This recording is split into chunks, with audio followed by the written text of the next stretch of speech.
Kanu and Igboho. Buhari beckoning on crisis to elongate his tenure by SKC Ogbonaya. The abduction of Nnamdi Kanu, which is the leader of IPOB, and the recent terrorist attack on the leader of the movement for Oduduwa Nation, Sunday Igboho, by the Muhammadu Buhari regime did not come as a surprise. In a recent piece calling for the removal of the president from office, I had alerted the world that anyone thinking that Muhammadu Buhari will hand over power at the end of his tenure is daydreaming. The incorrigible dictator cannot and must not be trusted. This is a man who assumed power, preaching integrity, virtue, and righteousness, only to gain the power to embrace the worst form of corruption, utter disregard for the rule of law, and gross abuse of office as a way of governance. There is no way Buhari can be entertaining the thought of a peaceful transition of power while at the same time waging war against some sections of the country. Therefore, the abduction of Kanu and the terrorist attack on Igboho constitute the plum plot to plunge the country into deeper crisis to elongate Buhari's tenure in office, nothing more. But then, the constitution does not allow for that. If anything, maybe the party might want to be in power, but I don't think the same person can be. Again, maybe these people can just change the constitution. We don't know. It continues and says the reason is not far-fetched. The despot is in a desperate need of more time to deepen his evil policies. Buhari cannot, and understandably so, imagine any of the civilians currently being touted as his successor, whether from the north or south, who will be naive enough to prolong his policies or protect him once out of power without risking a full-blown war. Even Governor Nasir El-Rufai, the twin terrorist brain of Buhari, knows not to try. Besides his pestilent personality, which irritates both friends and foes, El-Rufai remains on the global terrorist watch list for threatening to slaughter foreign election watchers during the 2019 Nigerian polls. Oh wow. To slaughter. Oh wow. This goes back to the conversation that we're having on how the speech is so reckless by Nigerian politicians, as they don't even care. They just say anything that they want. Well, forget the recent statement of the southern governors demanding power shift to their region in 2023. Such a demand is sadly laughable and lame. If these self-serving governors could not stand up against Buhari's terrorist activities in their different states, where citizens are maimed and murdered on a daily basis, one wonders how they can muster the courage to question his choice of a successor.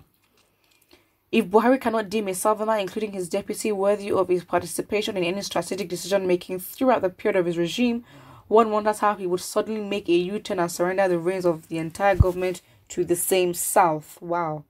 You didn't have to shade down. You didn't have to shade the South like that, but I can't fault you.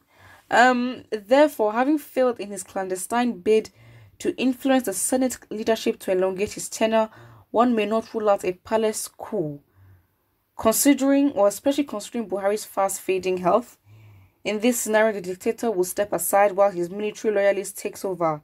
The scheme is similar to how Ibrahim Babangida paved the way for Sani Abacha. The army boys did not trust MKO Abiola as a potential successor. They wanted and got one of their own in Abacha, who not only protected the military oligarchy, but also helped to tighten their grip on the Nigerian state.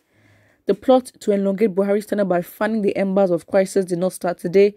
It began earlier in his regime when he attempted to rekindle the zeitgeist of the Biafran War with the hope of regaining any semblance of popularity, using the Igbos as a scapegoat.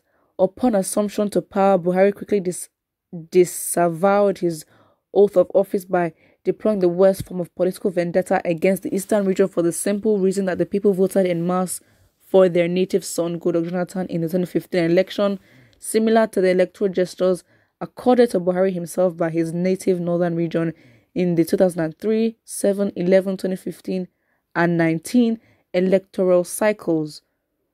So you're basically trying to say that Buhari is still salty from not winning the other elections from before. That is sad. That is so sad. I'm not even going to laugh.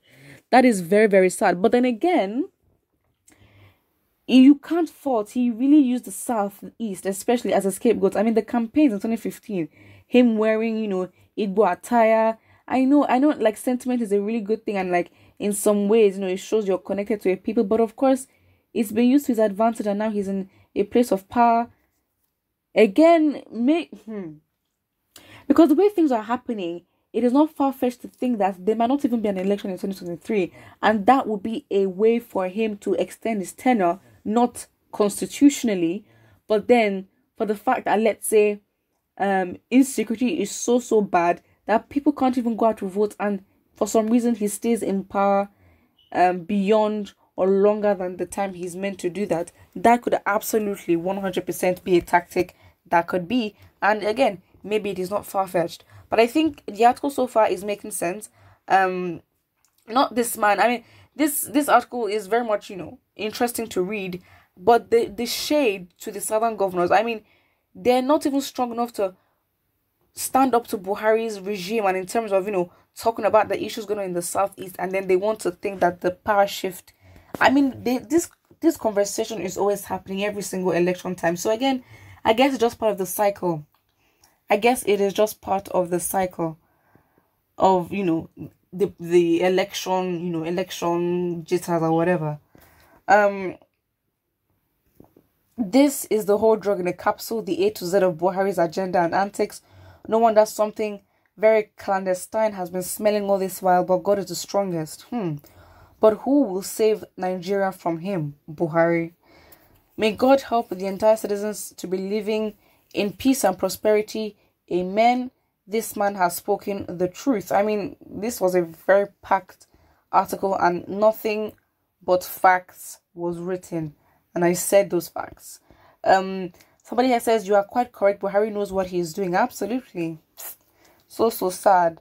God, but he doesn't read the people again. And I said before, this man in his prime of politics was leading Nigeria when Nigeria was in a military regime. So again, he's now a very old man. I don't understand how we expected that this man would transition and understand the workings of a democratic state and all of a sudden be a democratic president and his mentality will be the same. He doesn't understand that you actually have to relate to the people, and that reflects in the way he looks down on the people. He doesn't respect us, and it shows in the way he reacts to situations. Things could be going really bad and he will not even address the country for months. Instead, he will be traveling out of the country to do whatever he likes. So sad. Put what you think about this in the comment section below, and do not forget to like and subscribe.